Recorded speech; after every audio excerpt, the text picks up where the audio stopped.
Well, in less than 24 hours, primary voters will head to the polls in Ohio and Indiana to pick their party's nominees for Congress and for other offices. And in Indiana, where Republicans currently control 7 of the 9 congressional districts, GOP hopefuls are eyeing what has historically been a Democratic stronghold in that state, Indiana District 1. That's just across the state line from Chicago, the Illinois state line there, where the Democratic incumbent Frank Mrvan is running for re-election. And Congressman Mrvan joins us now live to talk about the race. Congressman Frank Mrvan, thank you very much for joining us to talk about the challenges you face. First, I just want to ask you, in general, for the people of Indiana's 1st congressional district, what would you say are the biggest issues on their minds? Well, the biggest issues here in the 1st congressional district is making sure we put people to work. I'm very proud that we passed the American Rescue Plan. And when we did that, we rescued the schools and we rescued to make sure that they were safe. We gave the resources to the local communities. We rescued to make sure that our students were able to go back into the classroom. We rescued the fact that parents were able to get back to work.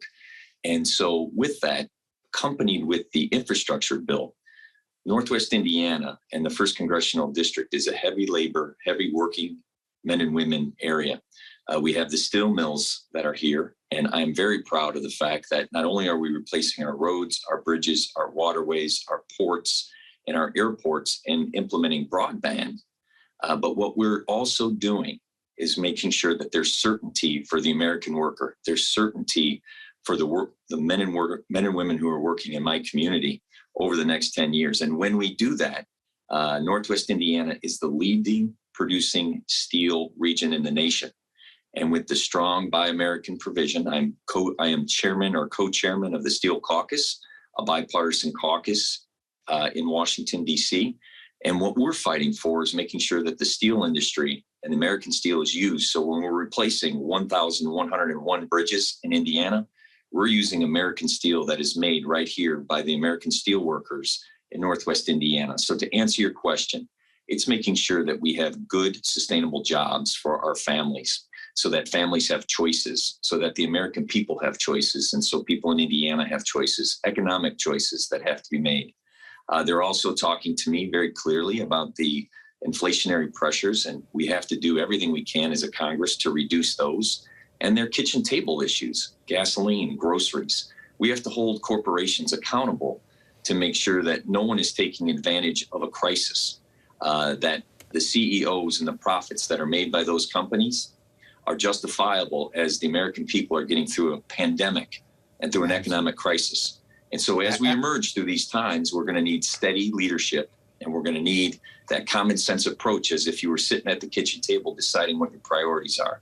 I, as a member of Congress, have prioritized the working men and women. Classic Democratic issues there, Congressman. I was born in Chicago, grew up out in the suburbs, so I know those steel mills. I know that area a little bit, and those are, obviously front and center. But something's happening in your district and a lot of other districts across the country. Obviously, Republicans are hoping to give you a run for the money this time around. We're going to be talking to one of your potential opponents, but let's take a look at this district in the northwest corner of the state. We're going to look at a map here, I believe. It leans towards the Democratic Party, but in the 2020 election, you won there, I guess, by the smallest margin in that district in a century. So this is a story about Democrats and Republicans in working class districts across our country. What's happening? The Democrats are losing connection, it seems, with working class Americans. I'm glad you asked, Terry. First and foremost, just as a point of clarification, I won by 16 points in 2020. That being said, we worked very hard, and there was a trend. I'm going to get to your question. Not only in districts across the Midwest and districts across the United States was there an elevation or a trend that happened. What I believed, even after what I witnessed on the House floor on my 3rd day, was that there's a disconnect. Workers feel like they're being left behind. That's why I have focused specifically on making sure that we have job opportunities, making sure that we prioritize not only the steel industry, but domestic manufacturing. I'm co-sponsor of the American Competes Act. what the American Competes Act does. You said you're from South Chicago, Terry. Let me work you through the ecosystem of what we have in my district. We have the Ford plant in the south suburbs of Chicago. When my residents who live in my district stop working because the supply chains are shortened because they don't have chips and semiconductors, then also appliances, then my steel mills stop producing steel.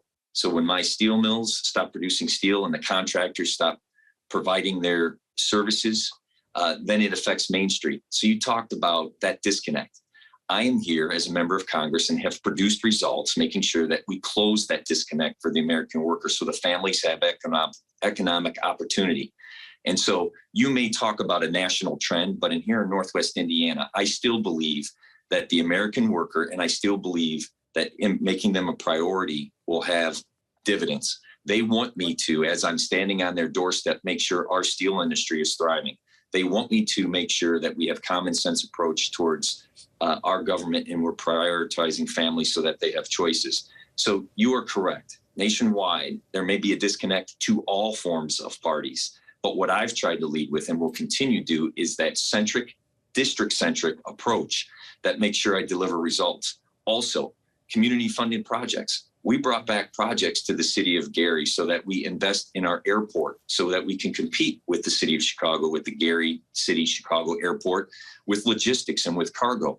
We brought back funding to the Gary Police Department so that they can put technical advancements in their cars so that the policemen have the information that they need to be able to fight crime more efficiently and more effectively, to make a call and be on calls more efficiency.